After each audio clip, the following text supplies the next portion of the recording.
guys, it's Tim, and this is Pro Wrestling Unlimited. As well, it's Monday, and that means tonight was Monday Night Raw. As far as tonight's Monday Night Raw does go, I thought the show itself was good, not great, but really good in terms of building things towards SummerSlam. We got, and these are all matches we knew were going to happen, but we got 3 matches officially announced for SummerSlam. Now, did Trish and Becky officially get announced for SummerSlam, or was it just Becky's gonna get the match? I want to say she's just going to get the match, but I assume it'll be for SummerSlam. Right. Yeah, that's what I assume. I just wasn't sure if they did the whole, like, official challenge accept, because they did it with Ronda and Shayna. They did it with Gunther and McIntyre. And then they did it with Ricochet and Logan Paul. So those 3 got officially announced tonight. So we'll see where that all goes. But again, it was a good episode of Raw. Great in the terms of building towards the pay-per-view. It could have been better. But Luke, who's right over here, what did you think of tonight's Monday Night Raw? Honestly, it was a good Raw, not great. It was really like more segments than matches, which is totally fine.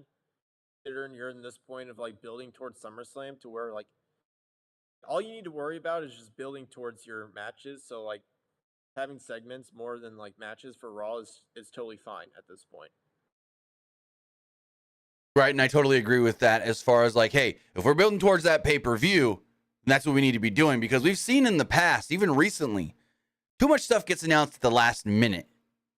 And so for them to at least be announcing stuff 2 weeks out, because the pay-per-view is a week from this Saturday, so essentially roughly 2 weeks out, then hey, we're doing something better than normal right now.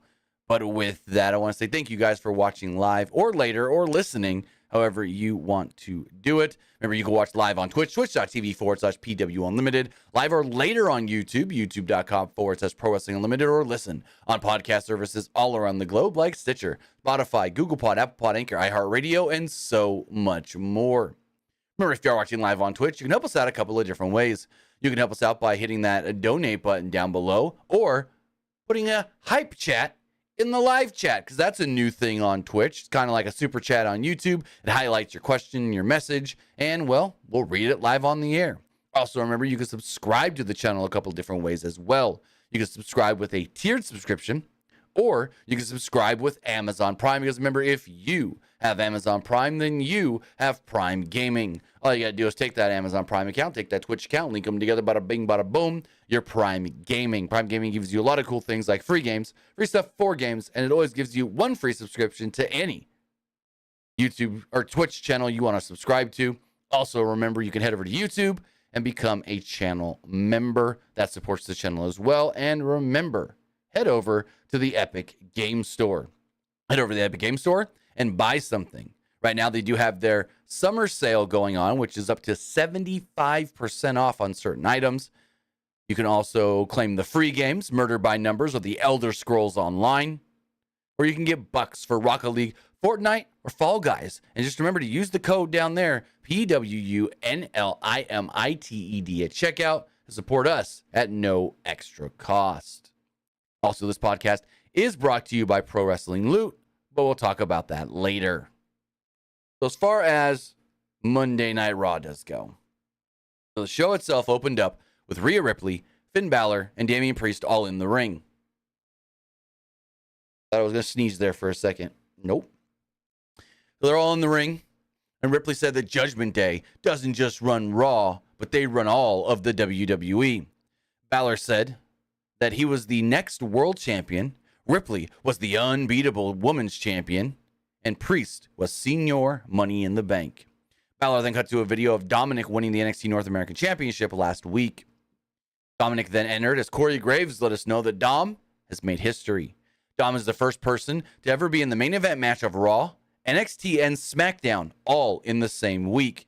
And as Dom made his way out to the ring, the crowd booed loudly, like very loud. Dom then cut to another video package, and this one was all about him, as the crowd chanted, "You suck." Out then came Kevin Owens and Sami Zayn. Owens noted that this happened last week, right? Where Judgment Day entered, Dom spoke, but nobody wanted to hear it. Owens says he hated people who can't learn their lesson. Owens informed Dom that nobody wants to hear him talk, ever, and the best thing for him was to just stop talking for good. Dom said that he's a champion now and was being disrespected. Zayn said, yeah, you are right. You are being disrespected because nobody respects you. Sami then said, how about we do something here? Make a challenge, me versus you, in a singles match tonight. But just like last week when you demanded we have our titles on the line, you put your title on the line. Dom really had no problem with it until Zayn told... Dom at first had no problem with it until Zayn said put the title on the line. Dom was then kind of like, I don't know. And Rhea said, Dom accepts. So that match was made for later in the show. North American title on the line. Dominic defending against Sami Zayn. So what did you think of this opening segment with Judgment Day, Owens, and Zayn? That was a very productive segment and very effective as well. Yeah. And here's how I view Dominic as like North American champion. I kind of view it as like WWE, they want to put a title on him. They don't want him to like beat Gunther or Austin Theory, their belts. Mm-hmm. So they thought the next best thing was, we'll just put the North American title on him for a little bit. That's how I view it.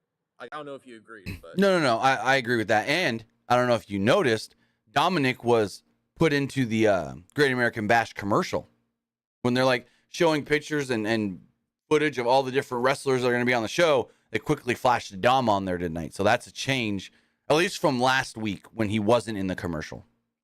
Well, I don't know what's going to get announced tomorrow on NXT, whether Dom is just going to defend against Wes Lee, or if they make it a triple threat with Wes Lee, Dom, and Mustafa Ali. Because if you remember, North American title match at Great American Bash was supposed to be Wes Lee and Mustafa Ali. So I think you keep it how it is, but add Dom as the champion, and then you do a triple threat. You could also go the route of like, it's like you can take the belt off Dom possibly, have him not get pinned, if that makes sense. So, you mean in the triple threat? Yeah, I agree. So then we had our first match of the night. The match went just shy of 10 minutes. It was Becky Lynch versus Zoe Stark. So Stark took control early on ahead of a commercial break, but Lynch was on offense after the break. Stratus at one point head-butted Lynch using her face mask as the referee checked on Stark. Stark followed this up with a roundhouse kick for a near fall. Lynch blocked Stark's finisher and hit an exploder. Lynch then hit a superplex and floated over into an armbar, but Stark hoisted her up and powerbombed her for a 2. They traded counters and cradles until Lynch applied a disarmer. Stratus then chucked her mask into the ring, so the ref tossed it out as Lynch knocked her off the apron. Starks then tried to use the distraction with a springboard move, but Lynch caught her and hit her with a manhandle slam to pick up the victory. So there we go. Becky does win as everybody expected. I mean, when they made that stipulation of you got to get "Thank you Trish" tattooed on your chest, if you lose, everyone knew, oh, well, you ain't losing. You ain't losing. What did you think of the match itself? Because now we're getting Lynch versus Becky. It's been rumored since Mania for SummerSlam. Match was honestly better than what I expected. Yeah, I think this was a little better than the last one. Yeah, and I all knew Becky was gonna win. Mm-hmm. I mean, what were they gonna do? Have her like make a fool out of herself? Just have her put like that big tattoo on her chest saying "Thank you, Trish"? Because that was like the stipulation. If you lose, you gotta like put a big tattoo on your chest saying "Thank you, Trish." What would have been funny is it be a big fake temporary tattoo, and then like Trish thinks she got it and everything, and then Becky one day comes out and like cleans it off or hasn't gone or whatever, and she's like, I tricked you, I didn't actually do it. I don't know. They were never gonna do it. It was the dumbest stipulation they could have put on there. I mean, what would have been a better stipulation that would have like made sense and like that? Well, I mean, just the get on your knees and say thank you, Trish. That's all they needed. They didn't need to. Adding the tattoo thing was what made it dumb. Like, they didn't need to add that. If they would have just said the get on your knees and say thank you, Trish, if Zoe beats you, that would have been perfectly fine. What would have been funny, though, and a callback to Trish's, career, get on your knees, say thank you, Trish, and then bark like a dog.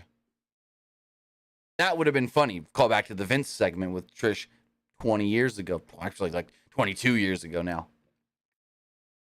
I don't think I remember that one. You don't remember the... Okay, hold on. You don't remember when Vince made Trish strip down to her bra and panties... Oh, I remember that one. And then bark like a dog in the middle of the ring. She's like, woof, woof, woof. It was a meme for like a long time. It still is. Now I remember that one. They're like take your bra off and take it off now. Yeah. That's still a meme to this day. Exactly. As we move forward, Cody Rhodes came out for a promo.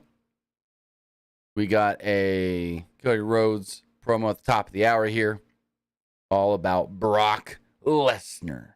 And Cody sung Brock's praises, actually.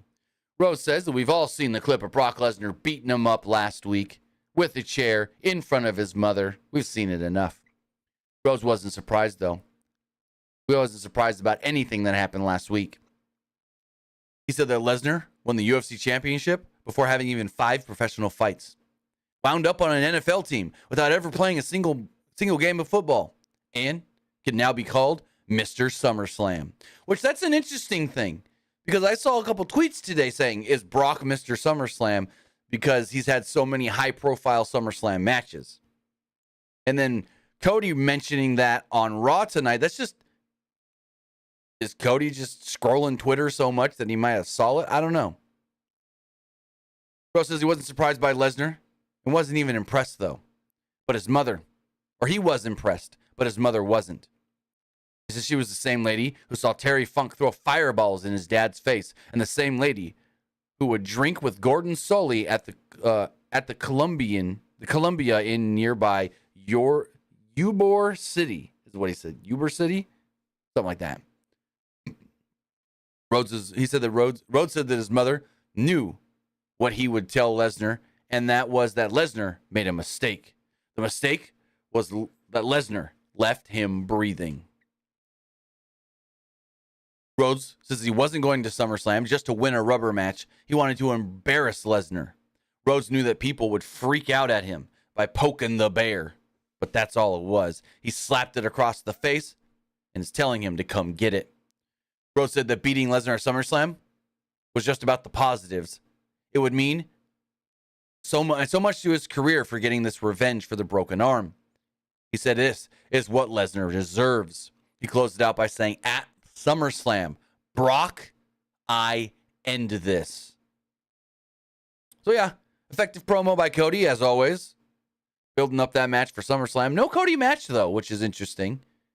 And yeah, we just go from there. So what do you think of the Cody Rhodes promo? I thought it was a decent promo. I wonder no Brock tonight. That was kind of a shocking one to me. Yeah, we got Brock next week on the Go Home show. So yeah, I guess you don't need him 2 weeks in a row.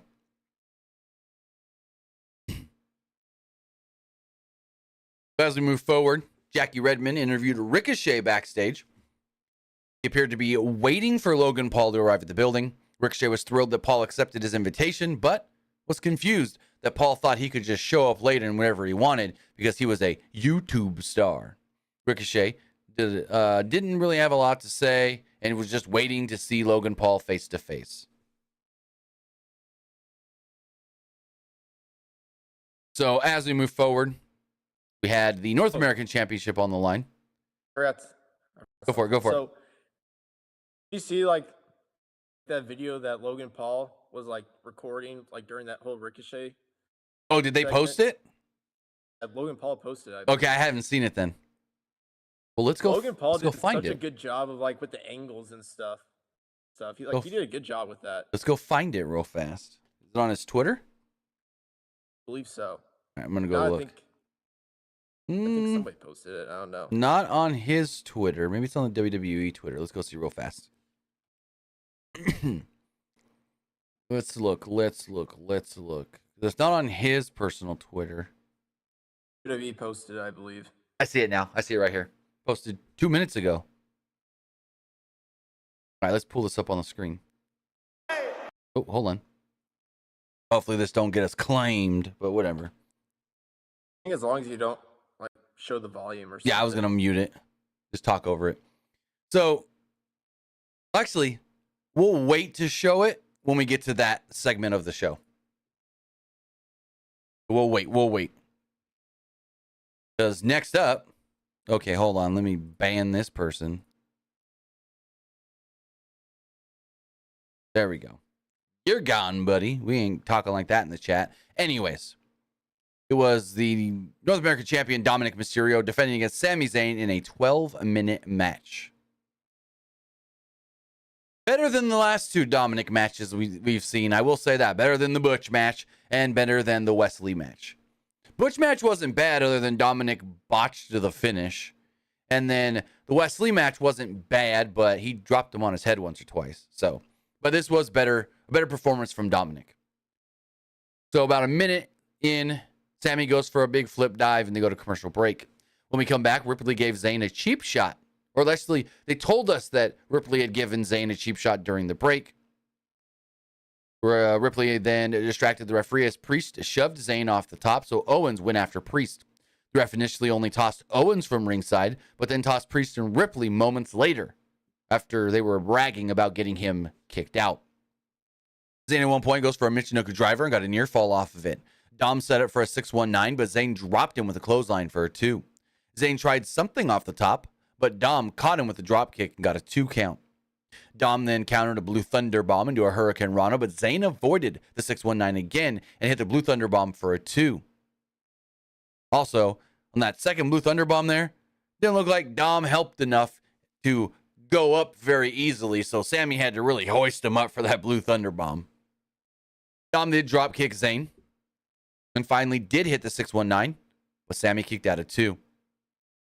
Dom then followed this up with the 3 Amigo suplexes, but Zayn got his knees up on the frog splash attempt. Zayn then hit an exploder in the corner and then went for the haluva kick. However, Zayn became distracted when Kevin Owens was getting attacked by Priest and Ripley on the stage. This then led to Dom rolling up Sammy, and there we go, picking up the victory. So there we go. Sami Zayn does not win. And what do you think of the match? I mean, I thought the match was pretty decent. I didn't really like the ending though, but overall the match was pretty good. I liked it. I thought it was one of the better Dominic singles matches we've seen in a while. Yeah, absolutely. So you can tell Dominic is getting better. Yeah. You really can. So Zayn sprinted up the ramp after Judgment Day, but they bailed to the back. Zayn and officials then checked on Owens as Dom left through the crowd. They plugged the big Gable Steveson segment for tomorrow's NXT, where Gable Steveson will make his decision. I think this is a play off the big LeBron James thing from like 13 years ago about him making his decision. Am I going to go straight to the NBA or go to college first? I think that's what this is a play off of. But basically it is Gable Steveson going to stay in WWE and on NXT?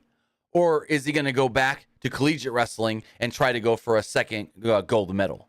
We'll figure that all out tomorrow on NXT. Isn't the rumor is like he wanted to go back and like try to get a second gold medal? Yeah, he wanted, at least as of a couple of months ago, that's what he wanted to do. So we'll see.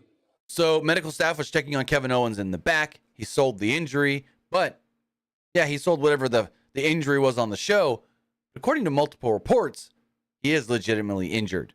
It was first reported by Worked Wrestling that Kevin Owens is dealing with some sort of a legitimate injury, but it's unknown what the injury is and how bad the injury is. That same report was then confirmed and further solidified by Fightful as well. Sean Ross Sapp said that he also had heard that Kevin Owens was dealing with some sort of an injury. But according to Sapp, his whole thing was, so Owens wasn't cleared today, but for all they know, could get cleared as early as tomorrow because they don't know how bad the injury is, if it's just a small thing, if it's a long thing, if it's a big thing. So really, we're playing it day by day and just listening to the rumors. But it's legit. Kevin Owens is actually injured. And hopefully it's nothing serious. Right. And fast forward a little bit. So they did the injury angle with Kevin Owens because he's really injured. Now, from everything I was able to gather tonight, they did an injury angle with Liv Morgan, but she's not really injured. From what I heard. I could be wrong, and you heard wrong, but there was no reports that came out of Liv Morgan's also hurt. Because I saw some people going, well, if they did the injury angle with Kevin because he's really hurt, then they had to have done it with Liv because she's really... No. I didn't hear. I haven't been able to figure anything out on Liv Morgan. It just sounds like complete storyline for Liv. We'll talk about it here in a little bit. Yeah, for the Liv thing, it's got to be storyline. It really does. So then they plugged everything that happened last week on SmackDown with Roman Reigns and Jey Uso setting up the tribal combat, which I guess means a street fight. That should be a fun match, though. Yeah. Like, I'm really looking forward to that. I mean, their last two singles matches were really good in 2020. I believe was Did they do Hell in a Cell in a regular singles match? Yeah. Hell in a Cell where Jimmy came in and tried to stop Roman from beating up Jay, and then Roman started crying and then beat them both. We go to the back, and Ricochet approaches Shinsuke Nakamura and asks, hey, have you seen Logan Paul? Nakamura said, no. Ricochet asked, keep an eye out for me. Tommaso Ciampa then appeared and approached Nakamura and said his loss last week was on him, and he could let it slide that Nakamura kicked him in the face. He's like, I'm sorry. Ciampa then said that he was about to settle things with Bronson Reed and didn't expect to see Nakamura out there. But if he did, then they may have some sort of a problem. I'm going to say right now, give me Nakamura versus Ciampa. That match will be really good. Oh, yeah. I think that's what they're building towards. Right? Nakamura versus Champa. I know Ciampa also said in a recent interview, like one of the big dream matches that he wants to do is him and Johnny versus Sammy and KO. That's another thing. Like, when's Johnny coming back? Apparently Johnny's good to go at any time. So I don't know. I know for a while, like, he was dealing with, like, an injury, and they're Yes. trying to, like, figure out ways to, like, have it, like, injury healed that's, like, not surgery. So, like, should be, like, good to go now. Yeah, nagging shoulder injury. He'd been dealing with that for a little bit. But as of the last 3 weeks, he has been cleared and good to go. At least that's what's been reported. I know, like, a few weeks ago, they aired that, like, video of, like, him possibly coming back, and they haven't done anything since, so. Because I That's know, another thing. like 2 or 3 weeks ago, Candice had a match on Raw, and he posted a video of him and his son watching from home. Or a photo of them watching from home. So he wasn't even there.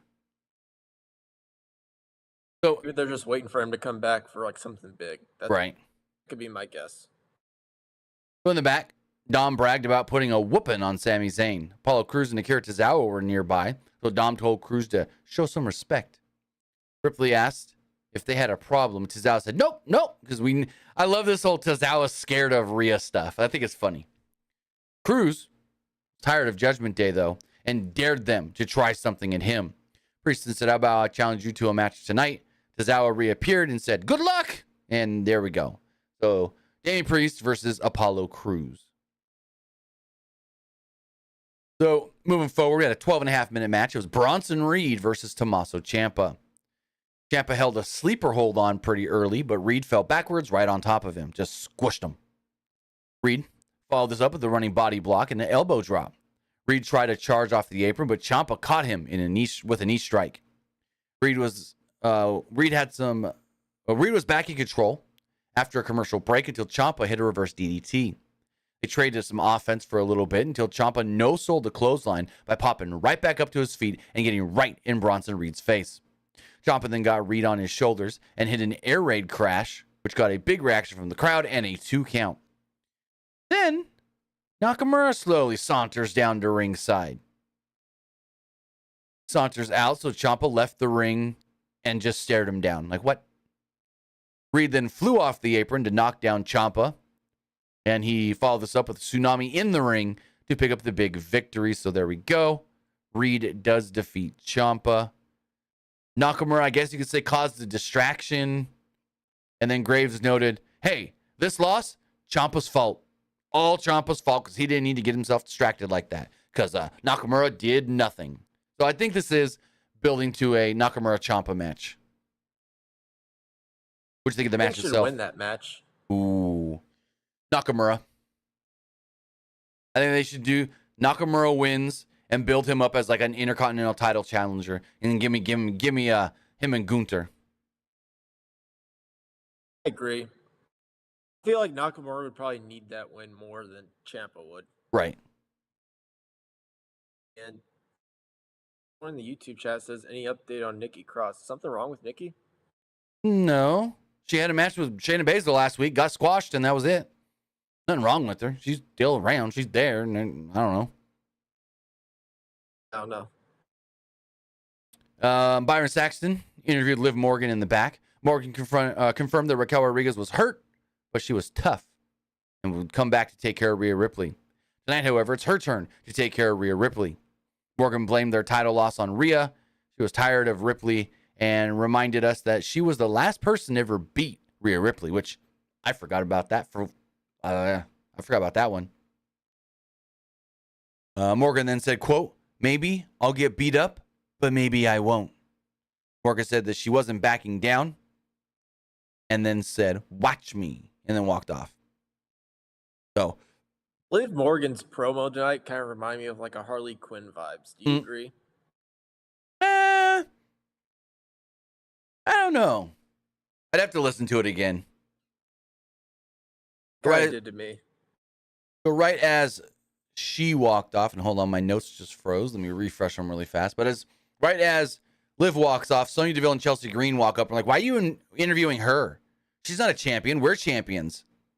You should be talking to us. And then they started kind of mocking Rhea Ripley until Ripley walked up, and they're like, look, we're champions. You're a champion. We're champions. We're champions. Yeah, we're all champions. And then they just walked off. So, yeah, cool. Whatever. Not much to it. Ripley then told Saxton that she warned Raquel and Liv to not get in her business. Raquel didn't listen. We saw what happened to her, and Morgan is next. So then, speaking of Morgan is next, what was supposed to be match came up next. Non-title, Rhea Ripley versus Liv Morgan. As Liv Morgan was making her way down to the ring, Rhea attacks. Rhea attacks her at ringside and beats the crap out of her. She drove her shoulder first onto the barricade and then Pillmanized her shoulder with a steel chair, hitting it multiple times, putting a chair over the arm and stomping on it. Medical staff and a referee came down to check on Liv as they pushed Rhea back. Ripley then pushed away them, did it again as far as the whole Pillmanizing the arm. She stomps on the chair and then immediately goes, suck it. I laughed so hard when she did that. Ripley then told Morgan, stay out of my business. And Liv sold this greatly.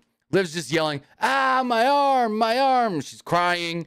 She's like, I can't move it. They're like, Liv, how do you feel? Is it hurt? They're asking her questions. She's just like, I can't move my arm. Oh my God. And this and that. And so Liv did a good sell job for sure.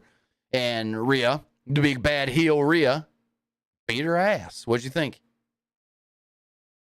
It honestly reminded me how Shayna Baszler would beat up like people back down in NXT. Remember when like you'd have their arms in the chairs and then just like step on the chair and they hurt their arm. This basically what this reminded me of. Yeah, that or when she would like fold their arm back and then stomp the elbow or whatever. So yeah, I thought this was really cool. Yeah, I liked it. Really did. But now the big question is, what is this leading to? Rhea and Raquel or Rhea and Liv?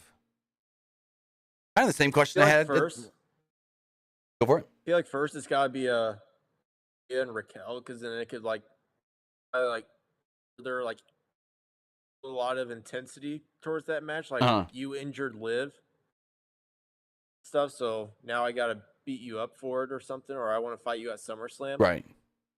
Maybe after that you do Rhea versus Liv.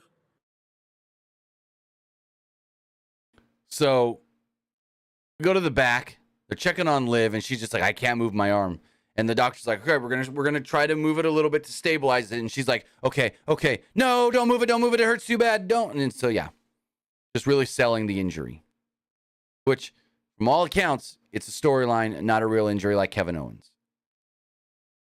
We go to the back. Alpha Academy cut a great promo. Chad Gable angrily congratulated the Viking Raiders on their win last week and then said, well, nobody knows what Viking rules actually are. So how about we challenge you to an Academy rules match? And I'm going to put your head through a chalkboard. Maxine Dupree then took over, said that she's been getting the better of Valhalla every week. And then last week when Valhalla got her, Valhalla thought that was it. That was the end. Dupree said, no, I challenge you to a singles match, the first one of my career. And then Otis said, oh, yeah. And Corey Graves was like, I've never agreed with Otis more. So what did you think of this? Two challenges in one segment. I feel like this has to be the end of like Alpha Academy and the Viking Raiders rivalry. I feel like they've been doing this like too long to where it's like, all right, this has to end soon. I think both. This will be the end. Yeah. Yeah. This literally has to be the end. So we then had Ricochet Logan Paul segment. Let's pull this Logan Paul video up on the screen so we talk about the segment. Let's do this. Put this here. I haven't seen this video yet, so take a look at it. Okay. Well, let me mute it. So here's the video itself. Well, first, let me tee it up to this point. So Ricochet's in the ring, and he spoke about how nobody thought Logan Paul belonged here.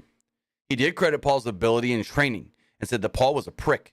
Ricochet said that we decided that we dedicated our lives to this and spent time away from our families, and Paul doesn't understand that.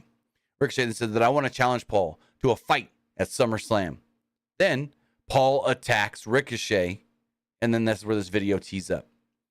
So Paul attacks Ricochet, and he's over here talking crap on the crowd and everything. He called the guy with the mustache a virgin, and then Ricochet comes back and super kicks him right in the face.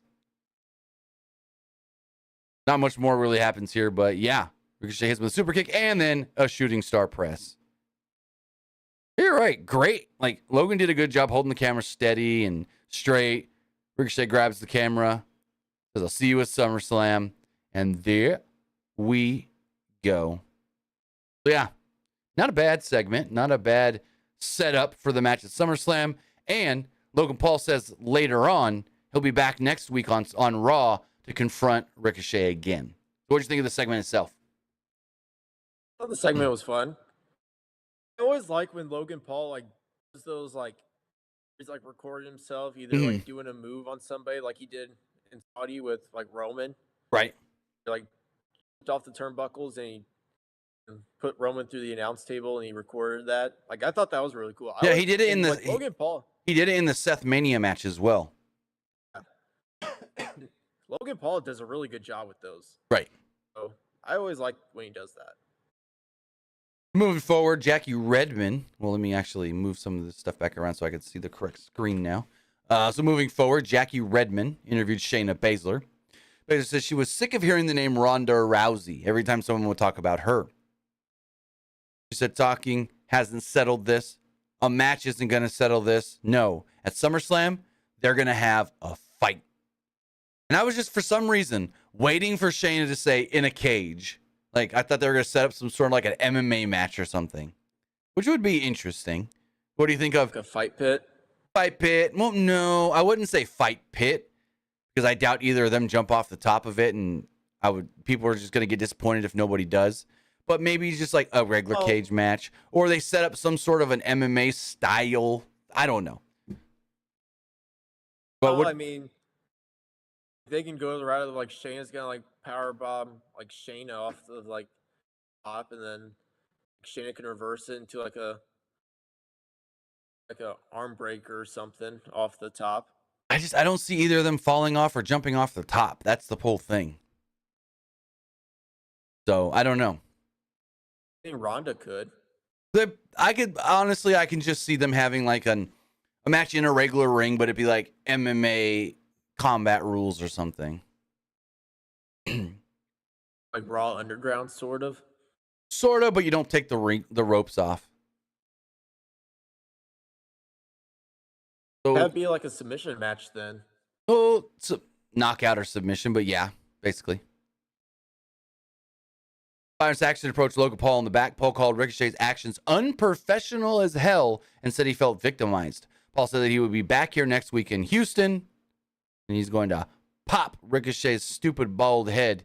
And I looked at Byron's bald head and said, "No offense," and rubbed it. And Byron's like, "Okay, none taken." So yeah, next week Logan Paul will be back on the show. We then had a 3-minute match that really was nothing. Damian Priest beat up Apollo Crews. Crews got a little bit of offense early. Priest then won fairly decisively, hit the South of Heaven chokeslam, and pinned him to pick up the victory. Not much here at all. Any thoughts on it? Not really. Do you feel like Apollo Crews came back up to the main roster too early? Kinda, because I mean, what are they going to do with him? Just they need another guy to squash. That's all he is a squash guy. Kind of feel like he should have stayed in NXT longer. I agree. And more like it was like new character development. Yeah, totally agree. Now that at first it was going to look like they're going to use him as somebody, but now they're not. They're basically just a guy that they need to get squashed. Jackie Redmond interviewed Becky Lynch. Becky said, "Hey, I forgot to do something earlier because I was worried about not getting tattooed. The man has come around to Champa."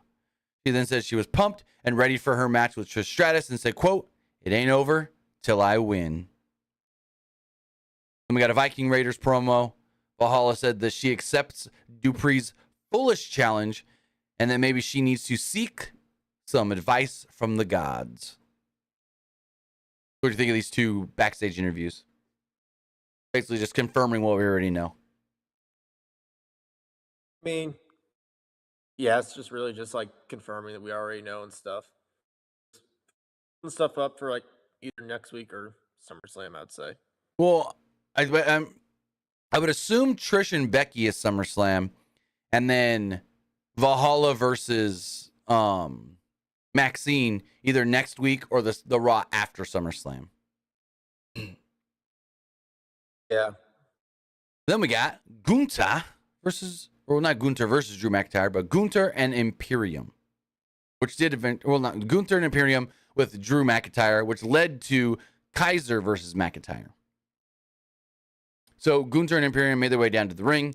McIntyre then said that he heard Gunther issuing challenges last week while he wasn't even here. McIntyre was here this week and was dressed to fight and wants the Intercontinental title match tonight. Gunther asked him if that's what he really wanted. McIntyre said, "Yeah, and I dare you." Gunther said that he brought prestige to the Intercontinental Heavyweight Championship and wasn't going to defend it in front of the degenerates here in Tampa. Crowd booed. He said that he knew why McIntyre identified with the fans because they've accomplished nothing just like him. McIntyre failed at Clash of the Castle, was humiliated by him at SummerSlam, and Gunther would humiliate him again at SummerSlam. So basically Gunther's saying, "You want a shot? I'll give it to you, but you have to wait till SummerSlam. I already beat you at WrestleMania, and I'll beat you again at SummerSlam." McIntyre, this is funny. McIntyre then talked about WrestleMania. I was like, "Yeah, so I've known Sheamus for a long time. I was 19 years old, and he was 42. And Kaiser goes, like, how's that math work out? He's like, "We fought each other all the time. And we did so at WrestleMania. We beat the crap out of each other. You picked the bones. You got the victory and did exactly what you should have done. However, this time, SummerSlam, it's going to be one-on-one. I'm going to beat your arse for the Intercontinental Championship." Ludwig Kaiser then interrupted and asked how McIntyre could dare speak to a champion like that. McIntyre said, "Hey, you? I actually like you." He said watching Gunther was like watching paint dry. But at least this guy, he's got charisma and all kinds of different things to make him the leader of Imperium. He's like, "You should be the leader." Excuse me. And Gunther's like, "You're going to let him talk to you like that?" And Kaiser's like, "I don't like that comment. And if you say you want to fight tonight, I'll fight you right now."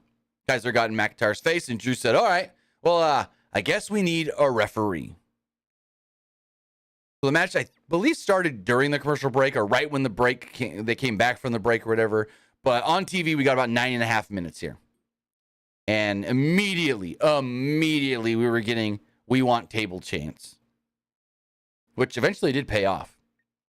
Kaiser took control early on and knocked McIntyre into the ring post a couple of times. McIntyre then chopped Kaiser while on the top rope and brought him down with a white noise. McIntyre followed this up with overhead suplexes, a neck breaker, and a headbutt. McIntyre went for the Claymore, but Ludwig countered with a leaping kick and got a 2 out of it. Kaiser then hit an enziguri, but McIntyre came right back with the Claymore and pinned him. 1, 2, 3. So we got the match. Match was good, 9.5 minutes.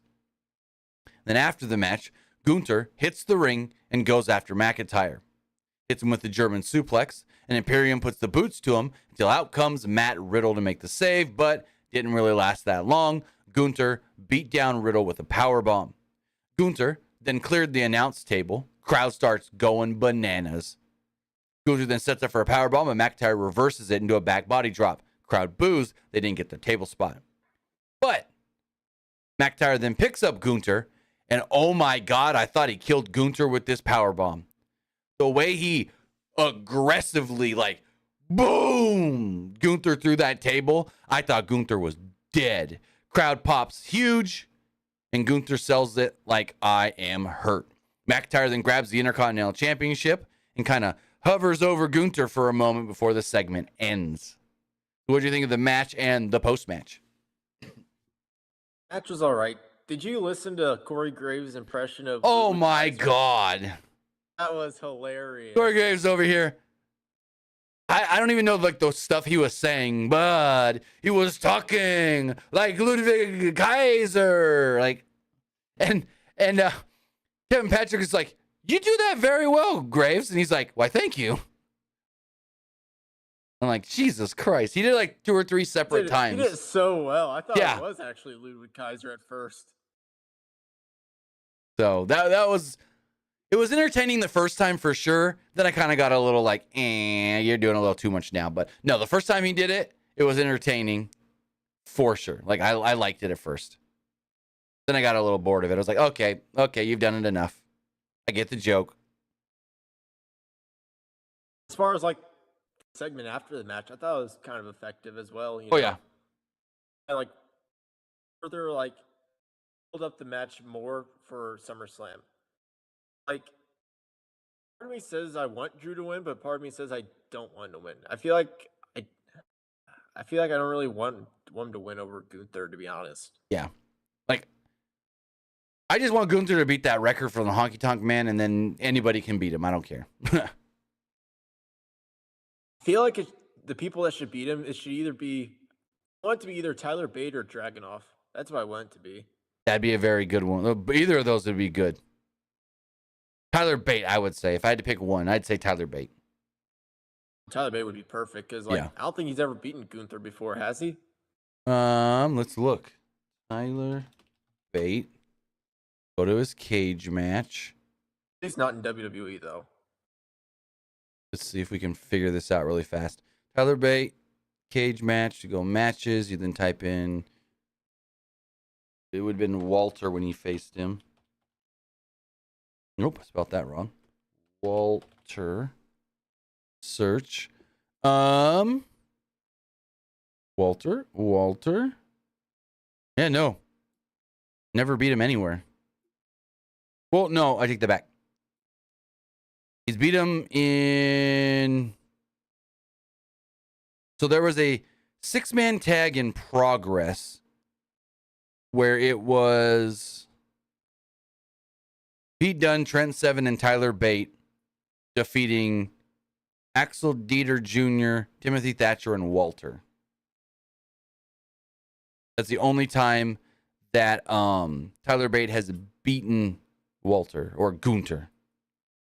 And it was 2017. But they've had 2 matches in WWE. One was a 6-man tag. Imperium won it. And the other one was for the United Kingdom Championship. Takeover Cardiff. That's where Walter defeated Tyler Bate in a 42-minute match. The match was awesome. Yeah. Cardiff match. Whew. Amazing. I feel like it should be Tyler Bate because then it's like I haven't really beaten you like singles like 1-on-1, but this time I will, and it'll be for your Intercontinental Championship. In the back. I'll go for it. What else are they gonna do with Tyler Bate in NXT? Like they got nothing else for him, I think. Yeah, I thought he should have came up in the draft. Jackie Redmond. It's never too late. They could always bring him up right Yeah, now. anytime, like after SummerSlam or something.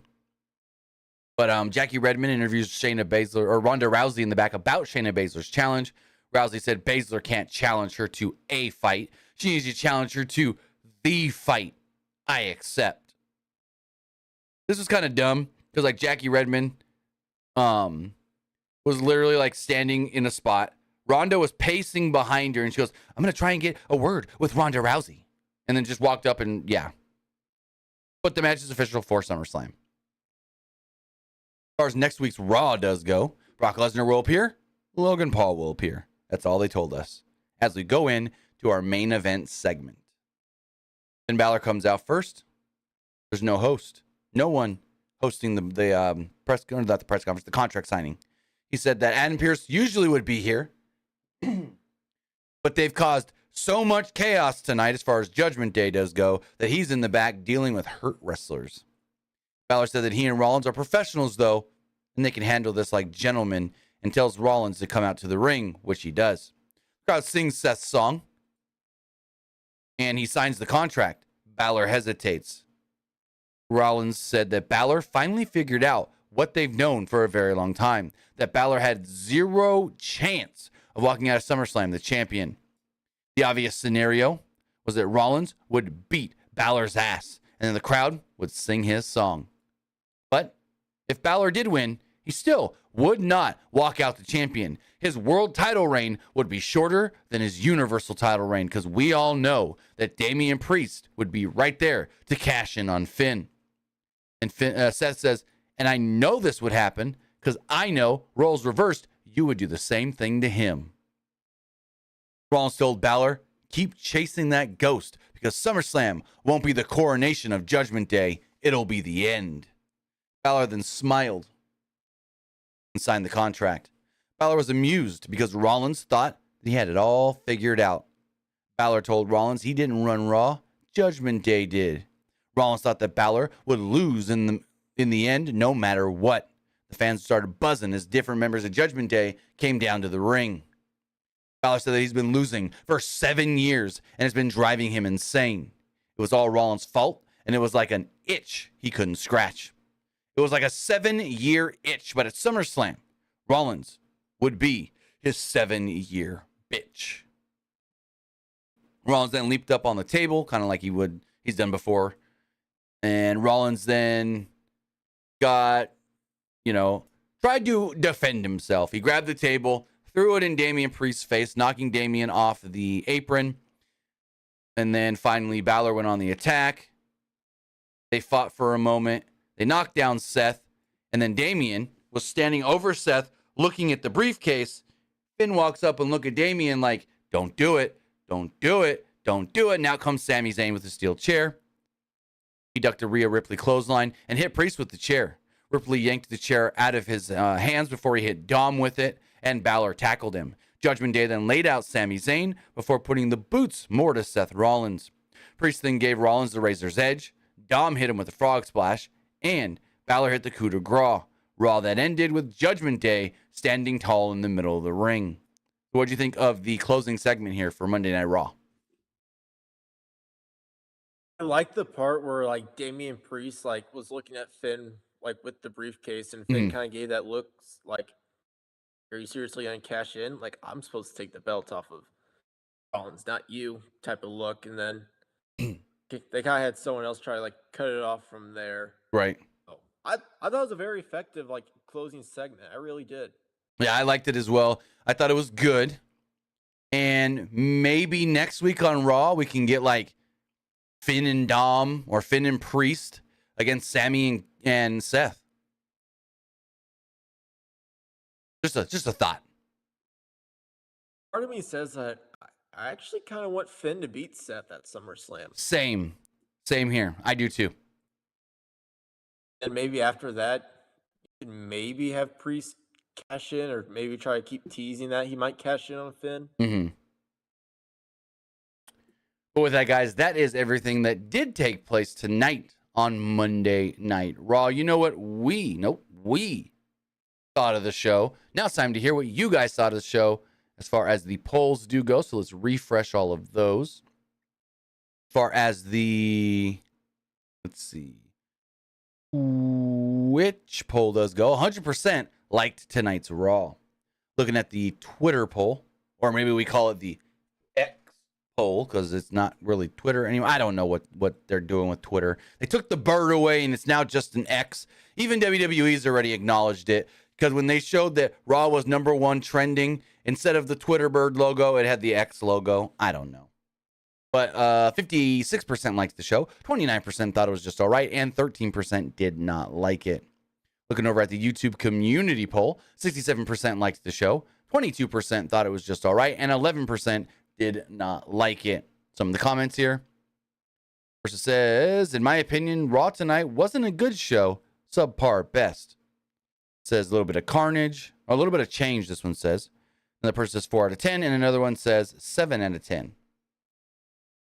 As far as the YouTube live poll does go, 74% liked the show, 18% thought it was just all right, and 8% did not like it. So with that, guys, that's going to wrap everything up here for our Monday Night Raw review. Thank you for joining, whether you're watching live on Twitch, live or later on YouTube, or listening on podcast services all around the globe like Stitcher, Spotify, Google Pod, Apple Pod, Anchor, iHeartRadio, and so much more. But Luke, tell them where they can find you.